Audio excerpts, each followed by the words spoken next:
今天做个姜母鸭的变种姜母鸽。首先还是来调个酱料，1勺麦芽糖，1勺蚝油，1勺芝麻油，3勺生抽，1小勺糖，然后加入半碗水，搅拌均匀备用。加点淀粉清洗，这样会洗得更干净。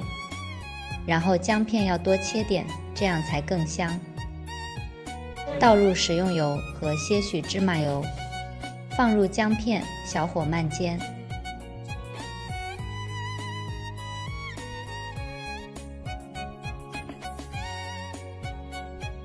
煎出香味就可以放入鸽子。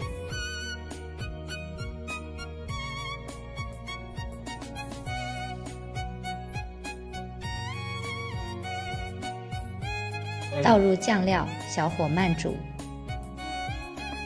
每隔个7、8分钟给肉块翻个身。